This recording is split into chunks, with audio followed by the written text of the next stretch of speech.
उसके लिए हम लोग को पहले से एक प्रॉपर प्लान करके जाना चाहिए। जैसे मैंने हाल फिलहाल में सांख्यिकी पढ़ाया, तो मुझे ऐसा नहीं था कि मुझे नहीं पता था कि कैसे बनाना है, बट फिर भी हम 4 क्लास तक का मैथ उठाए, 4 to 10th का सांख्यिकी में जो जो चीज़ें हैं मैंने सारा पहले बहुत अच्छे से पढ़ा।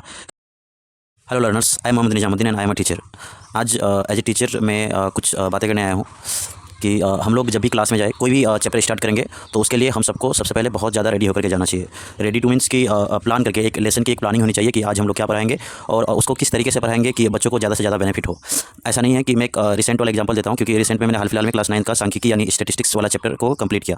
तो ऐसा नहीं होना चाहिए कि क्लास में गए और 14.1 है, 14.2 है, 14.3 हल्का फुल्का इंट्रोडक्शन देकर के 14.1 2 इस तरह का वहाँ का क्वेश्चन बनाने लगे। ऐसा बिल्कुल नहीं होना चाहिए मेरे ख्याल से, in my point of view. क्योंकि इस तरीके से क्या होता है कि वो इस तरह का पढ़ाना, ये तो यूट्यूब, गूगल या फिर मार्केट में बहुत सारे बुक्स है जहाँ पर सारे क्वेश्चन के आंसर आपको मिल जाएंगे प्रॉपर सोल्यूशन के साथ। तो अगर उसको उतना यूट्यूब या गूगल या कहने का मतलब इंटरनेट के माध्यम से ही मिल रहा है, तो फिर मेरा क्या काम है वहाँ पर। एज ए टीचर मेरा काम है चीज़ों को आसान करके देना, उनके सामने चीज़ों को ईजी वे में देना, ताकि उसको ज़्यादा बेनिफिट हो, लॉन्ग टाइम तक उनको याद रहे। और कोई भी चैप्टर पढ़ने के उसके क्या फ़ायदे हैं, क्यों पढ़ेंगे, उनका डेली लाइफ में क्या यूज है। हर चैप्टर का अपना यूज होता है। ऐसा नहीं है कि बच्चों को परेशान करने के लिए कोई भी चैप्टर किसी भी क्लास में दे देता है। जो लोग बुक बनाते हैं वो लोग बहुत ज़्यादा स्कॉलर होते हैं, बहुत विद्वान होते हैं, उन लोग का बहुत बड़ा टीम भी होता है। वो लोग बच्चों को दिमाग में रखते हुए बुक बनाते हैं कि 9th क्लास के बच्चों का क्या यूज है, उनका माइंड पावर कहाँ तक है, उनकी सोचने की क्षमता कहाँ तक है, तो उसी हिसाब से वो लोग बुक बनाते हैं।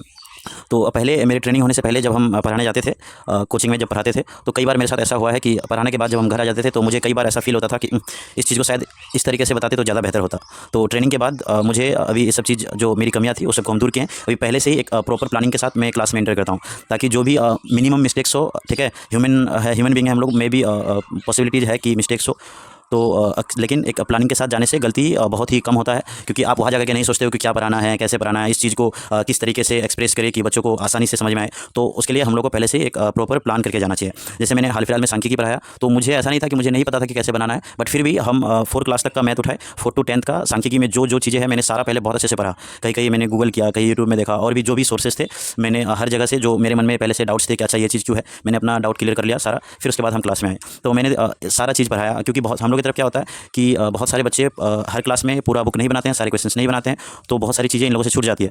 जैसे इन लोगों को पिक्टोग्राफ यानी चित्रलेख पढ़ाया, पाई चार्ट, वृत्तालेख वगैरह हो गया, या फिर जैसे बार ग्राफ है तो वो हॉरिजॉन्टल वाला अलग होता है, वर्टिकल वाला अलग होता है, हिस्टोग्राम आ गया, आयत चित्र वगैरह हो गया, या फिर 12 मरतबा बहुभुज, फ्रीक्वेंसी, पॉलीगन वगैरह जो भी है।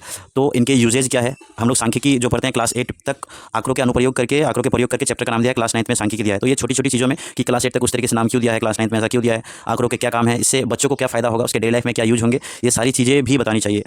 मैं अगर अभी तो नहीं बता सकता, वीडियो बहुत ज़्यादा लेंदी हो जाएगा, तो मेरे कोचिंग के आप किसी भी बच्चे को पूछ सकते हैं कि मैं ये सब चीज़ें बताता हूँ कि नहीं, आपको सबसे आंसर मिल जाएगा कि मैं ये सब चीज़ें बताता हूँ। उनको भी पता चलना चाहिए कि ये सब आखिर चैप्टर उनके बुक में क्यों दिया गया है। साइंस वगैरह का तो बहुत ज़्यादा यूज़ है। कुछ लोग बोलते हैं कि मैथ्स का जैसे ये सब कहाँ यूज़ होगा, साइन थीटा वगैरह, ए प्लस बी का होल स्क्वायर कौन सा सब्जी खरीदने में यूज़ होगा। तो ज़रूरी नहीं है कि सब्जी खरीदने में आपका पूरा मैथ क्लास 10 का अब जितना भी चैप्टर है सारा कहने का मतलब क्वेश्चन या प्रॉब्लम की मदद से आप सब्जी खरीदोगे। हम लोग का थिंकिंग पावर भी बढ़ाता है, वो सोचने की क्षमता बढ़ाती है। बहुत सारे मैथ्स इस तरीके से है, स्किल्स सिखाता है बहुत सारा, तो उससे आपको डेली लाइफ में बहुत सारा बेनिफिट होता है। खैर, come back to the topic कि हम लोग सांख्यिकी पढ़ा रहे थे। तो आप कोई भी चैप्टर पढ़ाओ, साइंस का पढ़ाओ, मैथ का पढ़ाओ, तो बच्चों को उसके यूजेज डेली लाइफ में उसके यूज कैसे होंगे, उसको क्या फ़ायदा होगा, ये सब चीज़ जरूर बताएं। इससे उनका जो है इंटरेस्ट बढ़ता है। और जितना हो सके अगर आसपास की चीज़ों में ज़्यादा बजट ना लग करके आसपास की चीज़ों से अगर कोई प्रैक्टिकल करके दिखा सकते हैं, एक्टिविटी करके, तो आप जरूर दिखाएं। बच्चों को ये सब चीज़ें बहुत दिन तक याद रहती है और उनको जल्दी से समझ में आता है। बच्चे खुद को एकदम शामिल कर देते हैं टीचिंग में। तो हम लोग को टीचिंग मेथोडोलॉजी चेंज करके पढ़ानी चाहिए। एक एक्टिविटी आप देख सकते हैं, जैसे मैंने जिसे माध्य या औसत जो है, ये क्या चीज़ होता है, इन सब का सिर्फ ये नहीं कि माध्य या औसत जो है हम लोग क्या बोलते हैं, सबको जोड़ दो, जितना है उससे भाग दे दो, इस तरीके से। तो उसका एक्चुअल मीनिंग क्या होता है, ये सब चीज़ भी समझ में आनी चाहिए डेली लाइफ में जो लोग यूज करते हैं। Thank you so much. औसत का मीनिंग समझेंगे, ठीक है। हम लोग ग्रामर को 6 पेन देते हैं, 4 5 6, यहाँ पे लो, इनको हमने 2 पेन दिया, राइट। तो अभी आप लोग बताओ कि दोनों के पास बराबर बराबर पेन होना चाहिए, तो कितना पेन किसको दिया जाए कि बराबर बराबर हो जाएगा, उसी में से उतना पेन लेना चाहिए, एक्स्ट्रा नहीं। तो 4 बरकत को कितना दिया जाए, 2 देंगे तो दोनों के पास बराबर हो जाएगा। तो ये जो बराबर हो गया, इसी को हम लोग औसत या माध्य बोलते हैं डेली लाइफ में। कभी भी आपको बोलेगा औसत या माध्य क्या है, इसका मतलब सबके पास बराबर हो जाना चाहिए। उस तरीके से 2 उनको दे दो तो बराबर हो गया। आप किसी को फॉर्मूले की मदद से देखो, अगर आपको कोई बोलेगा कि सर कैसे, अभी आप देखो, ठीक है, आप दोनों बैठ जाओ। आप इधर कितना पेन है, 4 करके हो गया, ये आपको प्रैक्टिकली पता चलेगा कैसे। अब आप देखो यहाँ पे हम लोगों ने बोला कि हमारे पास 6 कलम था, बरकत के पास 2 कलम। इनका अगर आपको औसत निकालने बोलेगा, ठीक है, या माध्य जो भी हो, तो आप देख लो सिंपली औसत बराबर क्या होता है,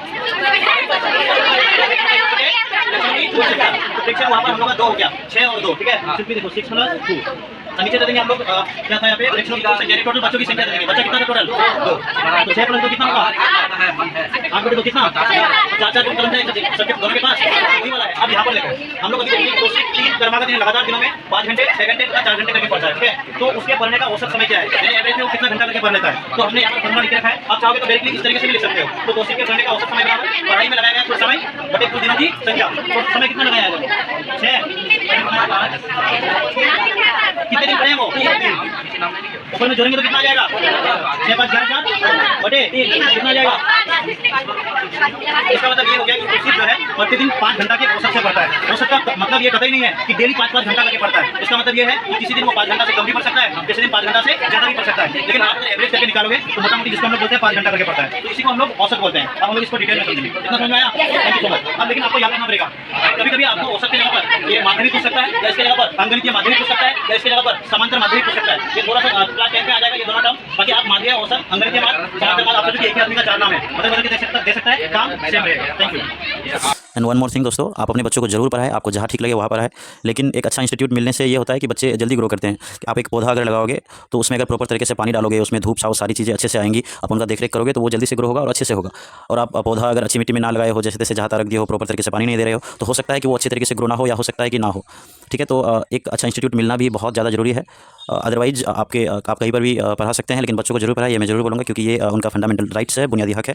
पढ़ाने का मतलब सिर्फ जॉब नहीं होता है, वो बहुत सारी चीज़ें सीखते हैं, ये वो पढ़ेंगे तभी आपको समझ में आएगी। Thank you.